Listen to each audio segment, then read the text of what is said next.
तो hello friends, स्वागत है आप सभी का एक स्मार्ट स्टडी में। तो साथियों देखिएगा, इस वीडियो में देखेंगे साइंस के क्वेश्चंस, बहुत ही अच्छे अच्छे क्वेश्चन, रिपीटेड क्वेश्चंस जो अभी हर एग्जाम में जो हैं ये क्वेश्चन रिपीट होते हैं ज़्यादा से ज़्यादा। तो पूरे वीडियो को कंप्लीट देखिएगा, एक भी क्वेश्चन को स्किप मत करना, सारे के सारे सिलेक्टेड क्वेश्चन है। तो चलिए डायरेक्टली शुरू करते हैं। उससे पहले सभी साथी वीडियो को लाइक कर दीजिए, अपने सभी दोस्तों के साथ शेयर कर देना।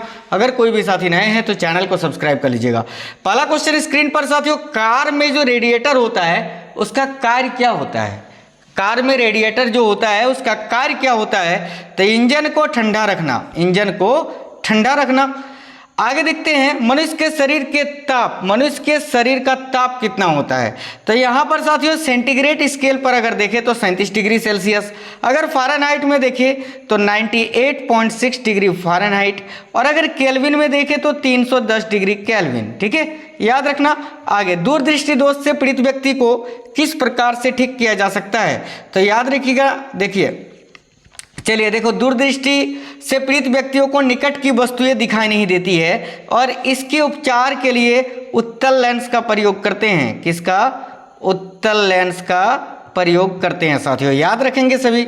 आगे देखिए, किताब के ऊपर रखे किसी लेंस को ऊपर उठाने पर यदि मुद्रित अक्षरों का आकार बढ़ता हुआ दिखाई दे तो लेंस कौन सा है? तो याद रखिएगा उत्तल लेंस। बिल्कुल सिंपल है ना। लाइक करते चलिएगा साथियों, ये जो क्वेश्चंस हैं आपके ऑल एग्जाम के लिए इंपॉर्टेंट है, ऑल इंडिया एग्जाम लेवल की क्वेश्चंस हैं, तो बिल्कुल लाइक कर दीजिए, शेयर कर दीजिए। देखिए, यदि किसी लेंस से अक्षरों का आकार छोटा दिखाई देता है तो वह लेंस कौन सा है? बिल्कुल अवतल लेंस है। तारे टिमटिमाते हैं किस कारण? तो प्रकाश के अपवर्तन के कारण। आगे देखिए, निम्नलिखित में से कौन एक आवेश रहित कण है? तो साथियों देखिएगा, इलेक्ट्रॉन में नेगेटिव आवेश होता है, प्रोटॉन में पॉजिटिव आवेश होता है, और न्यूट्रॉन में जो है ना साथियों कोई आवेश नहीं होता है। न्यूट्रॉन जो है आवेश रहित कण होता है, तो न्यूट्रॉन करेक्ट आंसर हो जाएगा। अच्छा, पौधों की आंतरिक संरचना का अध्ययन क्या कहलाता है? देखिएगा, शारीरिकी। याद रखिएगा, पौधों की आंतरिक संरचना का अध्ययन क्या कहलाता है? तो भाई शारीरिकी याद रखेंगे। आगे देखिए, निम्न में से किस रंग का अपवर्तनांक सबसे अधिक होता है? तो सही उत्तर हो जाएगा बैगनी रंग का। ठीक है। लेंस की क्षमता का मात्रक क्या है? तो साथियों देखिए, लेंस की क्षमता का मात्रक है डायोप्टर। ठीक है, डायोप्टर। आगे देखिएगा, रडार की कार्यप्रणाली निम्न सिद्धांत पर आधारित है। किस सिद्धांत पर आधारित है रडार की कार्यप्रणाली? तो रेडियो तरंगों के परावर्तन पर। आगे देखिए, न्यूटन की गति के नियमों के अनुसार निम्न में से कौन सा कथन सत्य है? तो ऑप्शन पर डिपेंड करेगा। तो देखिएगा, द्वितीय नियम से बल की परिभाषा प्राप्त की जाती है। माफ करना यार, पूछा था कौन सा कथन सत्य है, तो बिल्कुल ये ऑप्शन में रहा होगा, द्वितीय नियम से बल की परिभाषा प्राप्त की जाती है। ये आपका सही उत्तर हो जाएगा। पहला नियम को हम जड़त्व का नियम बोलते हैं, दूसरे नियम से बल की परिभाषा प्राप्त होती है। ठीक है, और तीसरे नियम को क्रिया प्रतिक्रिया का नियम कहते हैं। देखिए, किसी पिंड के उस गुणधर्म को क्या कहते हैं जिससे वह सीधी रेखा में विराम या एक समान गति की स्थिति में किसी भी परिवर्तन का विरोध करता है? तो याद रखिएगा, सही उत्तर हो जाएगा जड़त्व। ठीक है, जड़त्व याद रखना। अच्छा देखिएगा, लेजर किस सिद्धांत पर कार्य करती है? तो साथियों सही उत्तर हो जाएगा विकिरण का उद्दीपित उत्सर्जन के द्वारा। ठीक है। अच्छा, दलदल में फंसे व्यक्ति को लेट जाने की सलाह क्यों दी जाती है? देखिएगा साथियों, क्षेत्रफल अधिक होने से दाब कम हो जाता है, इस कारण। आगे देखिए, बर्फ के टुकड़ों को आपस में दबाने पर टुकड़े आपस में चिपक जाते हैं, क्यों? तो बर्फ के टुकड़ों को आपस में दबाने पर टुकड़े आपस में चिपक जाते हैं क्योंकि दाब अधिक होने पर बर्फ का गलनांक घट जाता है। आगे देखिए, मीथेन जिसके वायुमंडल में उपस्थित है वह क्या है? मीथेन किसके वायुमंडल में उपस्थित है साथियों? मीथेन जिसके वायुमंडल में उपस्थित है वह है बृहस्पति ग्रह। ठीक है, किस ग्रह के वायुमंडल में मीथेन उपस्थित है? तो बृहस्पति के।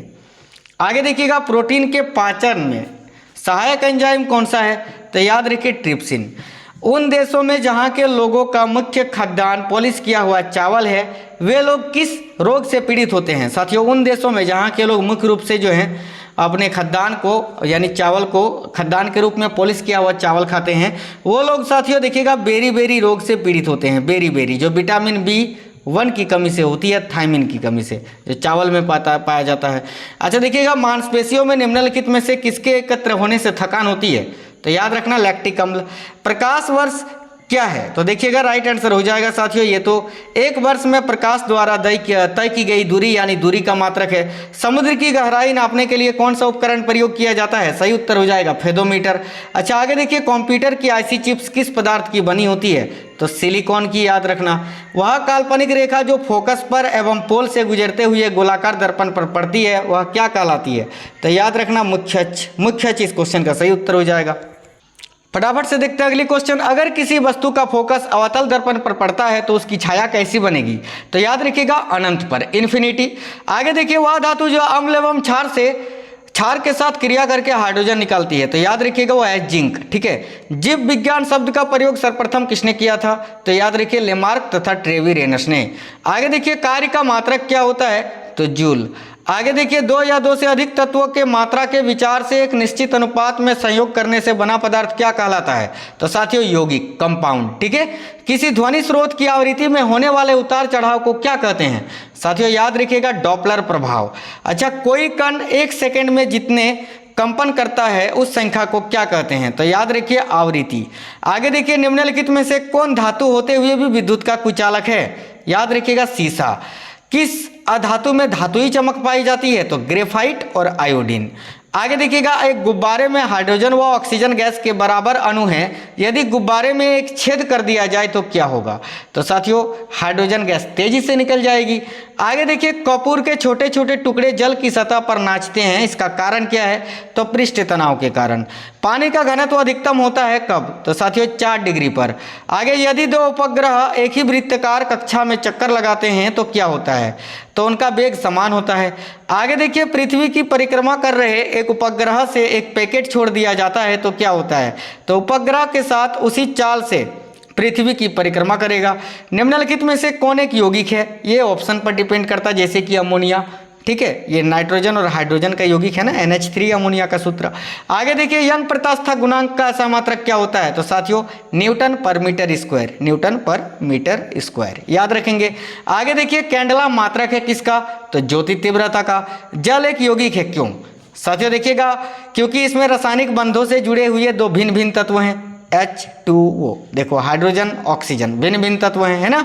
आगे देखिए, वह विज्ञान जिसका संबंध जीवधारियों के अध्ययन से होता है क्या कहलाता है? तो साथियों जीव विज्ञान, बायोलॉजी। फाइकोलॉजी में किसका अध्ययन किया जाता है? साथियों याद रखेंगे सभी साथी सवालों का। जूल निम्नलिखित में से किसकी इकाई है? तो ऊर्जा का, कार्य का, है ना। मात्रकों की अंतर्राष्ट्रीय पद्धति कब लागू की गई थी? तो 1971 में।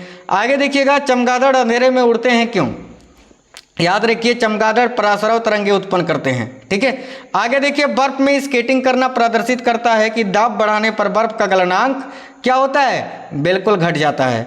आगे देखिए, स्टेनलेस स्टील एक मिश्र धातु है, जबकि वायु एक क्या है? तो साथियों वायु एक मिश्रण है, याद रखेंगे। ठीक है, मिश्रण। आगे देखिए, पर्यावरण का अध्ययन जीव विज्ञान की किस शाखा के अंतर्गत किया जाता है? याद रखेंगे पारिस्थितिकी के। ठीक है, फूलों के संवर्धन के विज्ञान को क्या कहते हैं? तो साथियों फ्लोरिकल्चर, याद रखेंगे। किसी असंतुलित वस्तु द्वारा किसी पिंड में उत्पन्न त्वरण क्या होता है? तो याद रखेंगे बल के अनुक्रमानुपाती होता है। आगे देखिए, निम्नलिखित में से कौन एक अस्थायी कण है? तो साथियों न्यूट्रॉन। परमाणु नाभिक के अवयव क्या होते हैं? तो याद रखिए प्रोटॉन और न्यूट्रॉन। आगे देखिए, सजावटी वृक्ष तथा झाड़ियों के संवर्धन से संबंधित अध्ययन क्या कहलाता है? साथियों याद रखना आर्बोरिकल्चर। आगे, निकट दृष्टि दोष से पीड़ित व्यक्ति के चश्मे में कौन सा लेंस प्रयोग किया जाता है? तो अवतल लेंस। अच्छा, दूरदृष्टि से पीड़ित व्यक्ति के चश्मे में कौन सा लेंस प्रयोग किया जाता है? तो साथियों उत्तल लेंस। अच्छा, न्यूटन के गति के तीसरे नियम के अनुसार क्रिया तथा प्रतिक्रिया के संबंध में बल क्या होता है? तो याद रखेंगे, देखिएगा हमेशा भिन्न भिन्न वस्तुओं पर लगे होने चाहिए। आगे, माइकोलॉजी में किसका अध्ययन किया जाता है? तो साथियों कवकों का। आगे देखते हैं नेक्स्ट क्वेश्चन, ये रही स्क्रीन पर आपकी। जल में तैरना न्यूटन की गति के किस नियम के कारण संभव है? तो याद रखना तृतीय नियम के कारण। कोई पिंड तब तक विराम अवस्था में ही बना रहेगा जब तक उस पर कोई बाहरी बल कार्य नहीं करता है, यह कथन किसका है? तो न्यूटन का। आगे देखिए, पॉजिट्रॉन एक क्या है? तो साथियों धनावेशित इलेक्ट्रॉन है। एग्रोफोरेस्ट्री क्या है? एग्रोफोरेस्ट्री क्या है? याद रखना कृषि के साथ साथ उसी भूमि पर काष्ठ या बारहमासी वृक्ष लगाना। आगे देखिए, एक्सोबायोलॉजी में निम्नलिखित में से किसका अध्ययन किया जाता है? एक्सोबायोलॉजी में। तो सभी साथी याद रखेंगे, देखिएगा बाहरी ग्रहों तथा अंतरिक्ष में जीवन का। आगे देखिए मोनाजाइट किसका अयस्क है? तो साथियों मोनाजाइट थोरियम का अयस्क है। साथियों ये 65 क्वेश्चन थे जो लगभग 10 मिनट भी नहीं पूरे हुए और मैंने करा दिया, सुपर फास्ट तरीके से आप लोगों का रिवीजन करा दिया। तो ये वीडियो कैसा लगा है आप हमें कमेंट बॉक्स में कमेंट करके जरूर बताइए। वीडियो को सभी साथी लाइक कर दीजिए, अपने सभी दोस्तों के साथ शेयर कर दीजिए। ये शॉर्ट वीडियोस आपको हमेशा मिलती रहेगी तो आप लोग देख लिया करिए, ठीक है। चलिए तो फिर सभी लोग लाइक शेयर कर दीजिएगा। मिलते हैं नेक्स्ट क्लास में, तब तक स्वस्थ रहें, खुश रहें साथियों। तब तक के लिए जय हिंद, वंदे मातरम।